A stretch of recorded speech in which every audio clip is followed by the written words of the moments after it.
We will kick off today's episode with our guest speaker pitching why you should listen to our podcast and follow our journey. Let's get started, folks. Let's follow this podcast because you might learn something that you wouldn't have yesterday, and that'll help you for tomorrow. Because you're going to get people on here that want to talk about what they want to talk about, and if they're not interesting, so what? You can move on to the next one, and you'll probably find someone who's just like you, or someone who's completely different. Either cases, you're going to realize that you're going to see other things growing around you, and to me, that is fascinating. That we can have so many different people be different. Welcome to an episode of Young Entrepreneurs with the Green Earth team of Southern Illinois University Carbondale. We are a cross-university team of young, innovative minds positively impacting the landscape of SIU Carbondale through promoting and installing clean energy. Here, we are highlighting our team's activities and impact through our members, sponsors, and supporters, as well as discussing a new, interesting topic. So buckle up, because we are driving to a more sustainable future. Aron, you want to talk a bit about yourself and introduce yourself to our audience? Yeah, so like Nelson said, I'm Aron Taylor. I'm actually from this area, Carbondale. That's where SIU is located, Carbondale, Illinois, southern tip.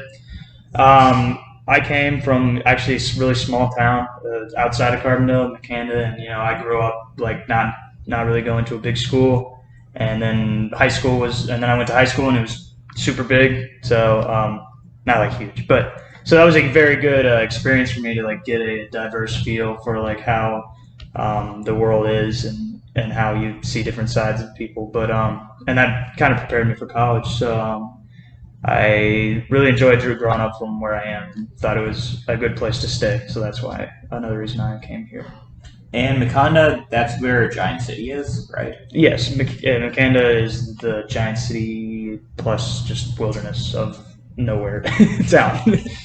Honestly, I know that's my favorite part about being in Southern Illinois from Chicago is just being able to go and drive 15, 20 minutes, go hiking and just see beautiful sights. Yeah, people take it for granted down here that we have all of that in our backyard because honestly, if you were looking for nature in the States, I'd say if you're not into the mountains, come here because there's literally everything you have to offer besides like ocean. But like you're in the Midwest, why are you trying to go to the Midwest for ocean? Definitely, and I know one of our earlier episodes with Adam Wogo, SIU alumni, he talked about like the Cypress Pass, Cypress Swamp. Okay, Cypress Swamp. Yes. Have you been there? No, I don't think I have, but we have tons of cypress trees around Campus Lake. I don't know if you noticed. I did not. The ones with the ruts that stick out of the ground. Those are cypress trees. So. I know that I think last year or the year before they like identified every tree, and put up a little tag. Yep, it was cool. You can go around and scan the QR code. And you can know what tree you're looking at.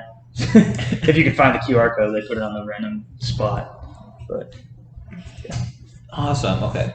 So, is there anything else about Southern Illinois that you liked from growing up here? I thought it was a place where you can really find out who you are because, like I said, you had that small town vibe whenever you were younger. So you didn't really grow up in the city or something, but then you came to high school here and there's not like a ton of people, but it's a bigger high school. It's bigger than a lot of the people I've met here who went to high school. So you really like start to evolve into a person who has support systems, but also who has to deal with the people who you maybe don't want to deal with all the time.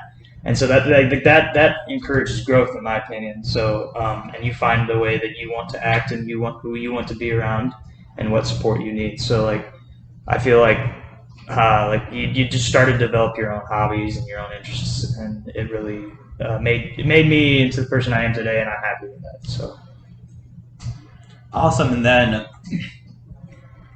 what are your thoughts on energy in the area? Because I know from the little history, do you know Carbondale is like a well-known coal area? Very well-known, yeah. Carbondale.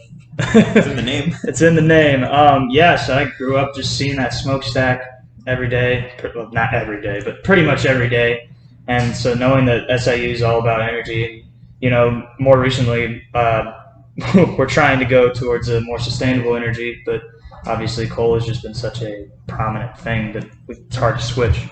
But and SIU's got an energy processing program, mechanical engineering, got research here, there, and everywhere. So it's just something I was looking into, and I was like, hey, right here in my hometown, they want to do exactly what I want to make people aware of. So It's a perfect fit. perfect fit. Unlike me driving 350 miles. Well, yeah, I've known some people from California, so I'm like, what the heck are you doing here? But I'm glad to see it. Glad to see the diversity. Definitely. So with the coal-fired plant on campus, have you ever been in the steam tunnels? No, I've not been. I've known about them for a long time, but I've never been in them because that seems scary to me. Oh, we're gonna have to take a field trip down there. Yeah, I've heard a lot of ghost stories and I'm sure. haunted. Well, it's steam, so. But I've heard kids in the past have played D&D in the tunnels. huh, I could see that. Get a little extra spook factor. I can just imagine if you have like a tiny animal running down there, and the dungeon master is like talking about, "Oh, you're entering a new room, but here's something." Yeah. That'd be rough. Okay, so transitioning into what brought us here today, do you want to talk about your beginnings with the Green Roof team? Yeah, so actually, I met a couple people from my first dorm room when I was a freshman here at SIU. With COVID times, you didn't really meet many people, so like you saw your neighbors, and you're like, that's pretty much who you saw, and you made friends with them probably first. If they ended up becoming different, like you went your separate ways. But at the first of the semester, they were a good support system, and I met someone named Steven Schulte, and he recommended. He was like, "Hey, we've got this thing that we're doing over, and it's basically we need mechanical engineers and interested in energy and stuff." And I'm like, that's what I want to do. Like, heck yeah, I'm interested. And I think I went to the first Zoom meeting, maybe, and I was like, oh wow, we're really we're really doing this stuff. It just kind of came on to me so quick. It was like, yeah, I guess I joined the club. Like it became so easy to like become part of the team that I just ended up meeting new people and talking to people like Nelson and becoming part of a solar panel PV team our goal is to put up a system on top of a building we have here at SIU. And so like it just evolved so quickly, and I thought it was really exactly what I was looking for in a group that I couldn't imagine any other group that could do the same that we've done. So Yeah, definitely. I know from my own experience joining clubs, it's a bit scary in the beginning, but you just get to meet so many new people. Right. The more people you meet, better life gets more interesting. Definitely. Yeah. I mean, that was probably the most interesting part. Is that you met people that weren't even here at SIU. Like you didn't get to know them because it was Zoom, but like you still met them. Like you knew, like, hey, like there's people like me out there who want to do stuff. We're all busy with our lives, and sometimes that can get caught up in stuff. But we all are here for a similar purpose, and we know that. So it was nice to see. Yeah, definitely. That was one big benefit of COVID and the pandemic, among everything that didn't go too well. Being able to have a team and be able to connect with so many different people from across, and then coming back in the second year now, and hopefully we can make better connections, better relationships, and just get to know each other even better. That's something to definitely look forward to. Yeah, for sure. So with the team, I'm taking a wild guess. It's like one of your first times like working with renewables. Oh yeah, for sure. This is like bare minimum square one. like hey, I got to find somewhere to start, and I didn't really know where. And I saw this as an opportunity to be like, all right, it may not be exactly what I end up wanting to do, but we'll start here and see what goes on from there. And then it exactly was what I was looking for. And everybody who I've told about this program, they're like, oh my gosh, that's so cool. Like, I didn't even know you guys would like do that as a non-RSO kind of organization. And, just it shocks people. And that's kind of what the whole, I mean, not the goal is, but like, you want to explain these like new ways to produce energy to people. And some people just don't know. And so it's like really cool to see. They're like, oh my gosh, like, you guys are a group of college students paving the way for a new potential future. So, No, most definitely. So when we're first like learning about it, could you talk about like the learning curve? So it was a little weird at first because I was with, I don't know, some sophomores, a lot of juniors probably, um, and I didn't really know many freshmen at first. I don't know how many are in this year that are sophomores now. But so I was like, man, these people just know way more than me. I'm gonna be useless. I don't know what to do. I was like, I can't talk. They're not gonna let me do it. But then everybody's just cool. They're just there. They know you're a freshman. Like, I shouldn't have gone into the meeting like that, but I did, and obviously, probably more people do. I'm sure many people go to the meetings and they like start talking about the stress load on the I don't know, the building or the steel, and you're like, what the? I'm still in Calc 2 or 1 or whatever. It's like basic numbers.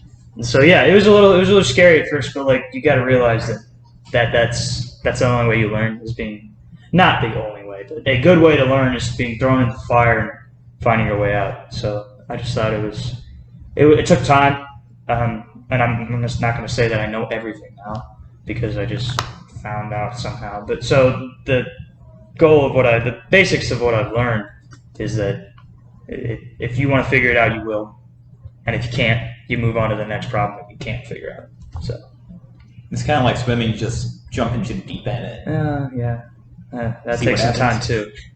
At least with me. Don't worry. I know for myself, like I took lessons since I was like 6. Never learned it 3 lessons, and one day, like 15 years down the road, we're at a hotel, just jumped in, began swimming. My dad's like, "Huh, you can swim, can't you?" Years of academy training wasted. But yeah, no, I feel that too. I tried to do lessons and just, I don't want you to force me under the water. I'm gonna do it at my own pace. 18 years old. Oh yeah, I think I'm ready. No. But whatever. Story for another day. Yeah, definitely everyone's on their own journey. Like I know Payne talked in his episode 2 episodes ago about how everyone's like on their own journey and you can't compare yourself to others. Just focus on what you're doing and believe in where you're heading. Yeah, for sure. It's a good lesson. So I know you mentioned about paving the way for alternative energy on campus. Have you seen any other impacts that we've gone to the extent of accomplishing? I mean, we've put a wind turbine up. That's providing energy that wouldn't normally be there. And the only stress factor is the ag building might collapse. No, I'm just kidding. We checked that out.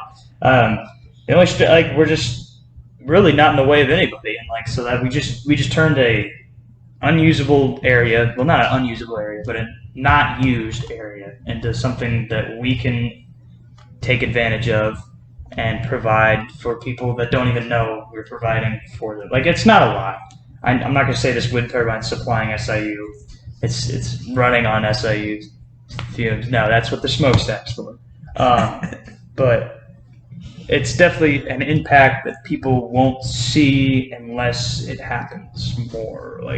They're starting to. Like, it's a starting process, and so like you don't pave the way to Rome in a night. Like, I don't know, that's an alternating. Rome wasn't built in one day, so you got to start somewhere. If it's small, big, in the middle, downsizing, upsizing, you gotta know where you're. Take ground first and then move on. So I think that we've done a good job of that by starting something like the wind turbine and making an effect on people. Oh, what's that red thing on top of the ag building? They might not think anything of it. They'll just be like, oh, that looks neat. Then one day someone's going to come by and be like, hey, you see that wind turbine? Oh, it's a wind turbine. Oh, I wonder why they put that up there. Oh, why is there solar panels up there? Who's doing that? Why does it look like a little kid is installing? Because I look like I'm 10. But so yeah, so it's just a start. And you got to start somewhere, and your start should grow. Hopefully, that's the intent. Most definitely, and hopefully one day in the future, SIU's all running off clean energy. Hopefully. That would be nice. Have maybe a solar farm not too far away to help supply any needed power, and then you have sites on campus too, like what we're doing. Like that.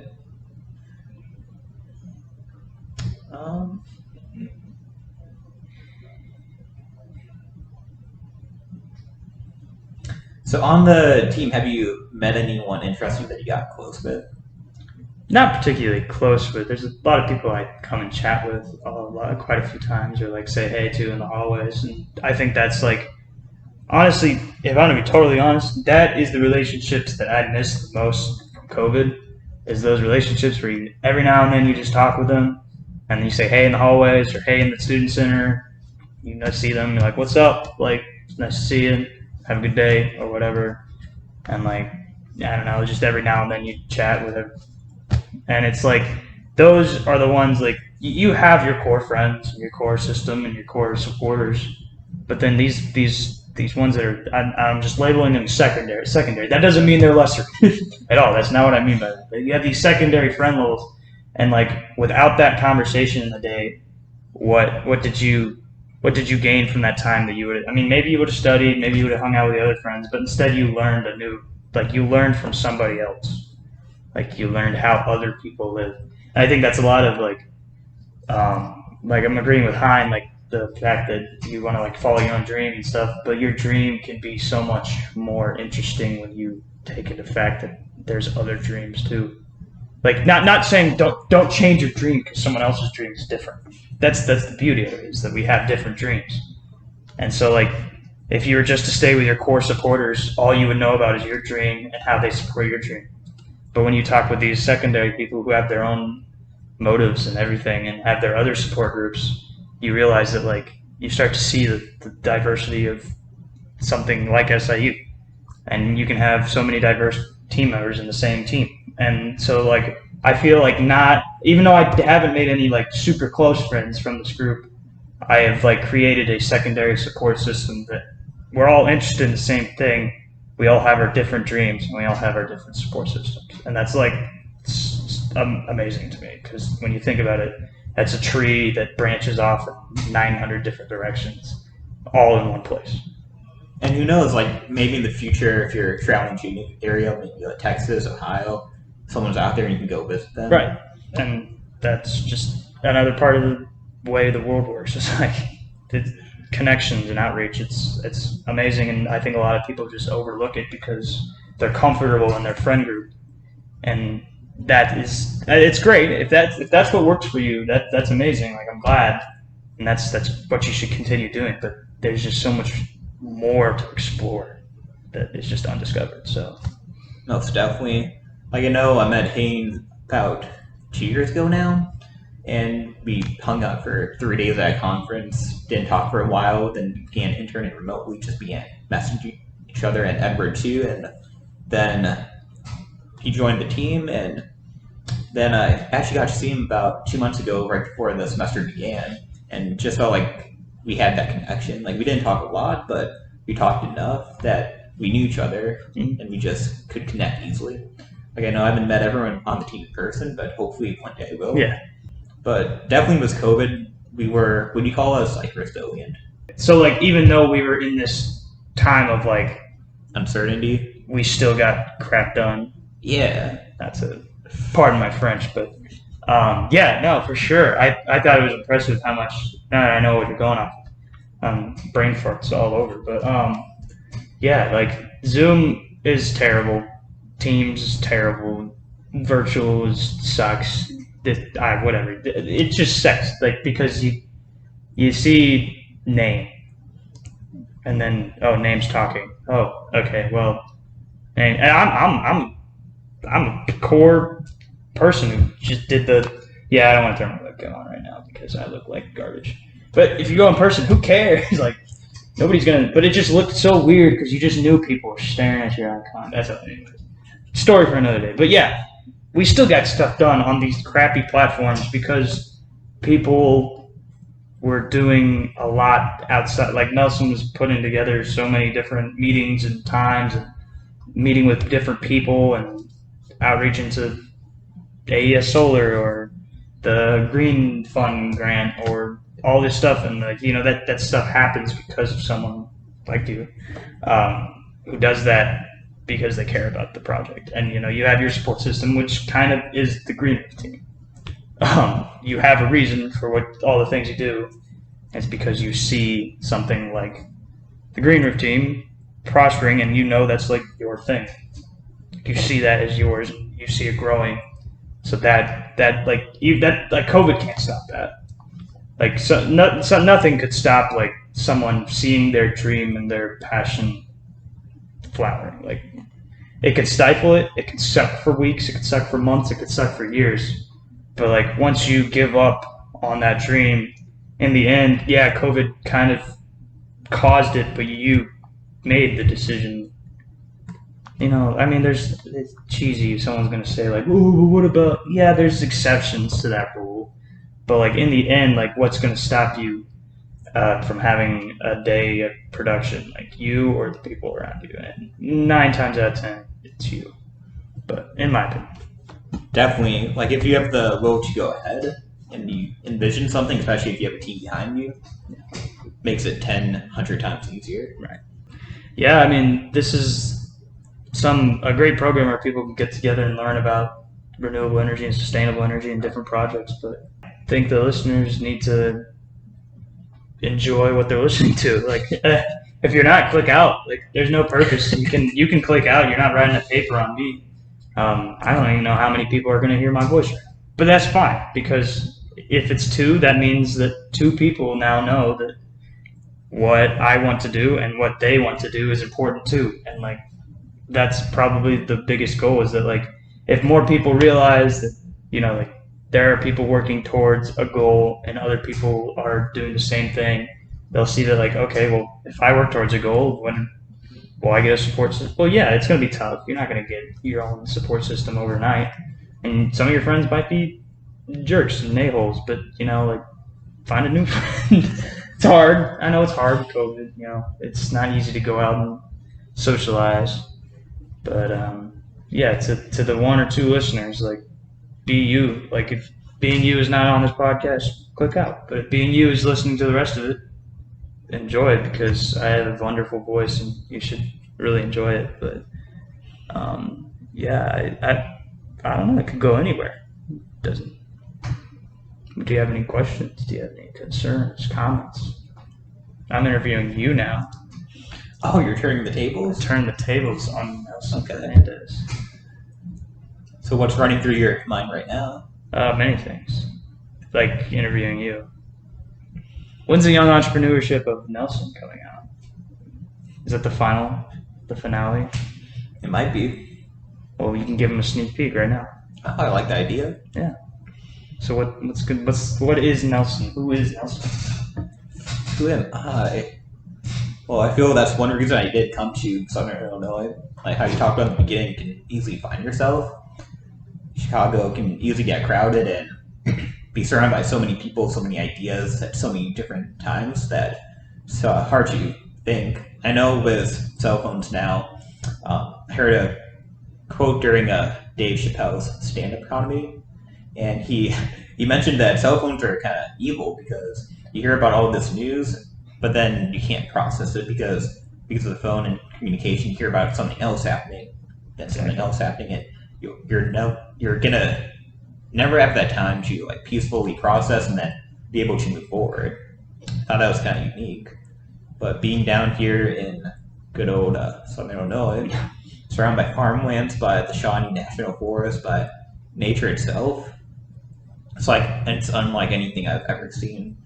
Maybe except for upstate New York. That area is beautiful. Only difference, they have mountains, which might make it better.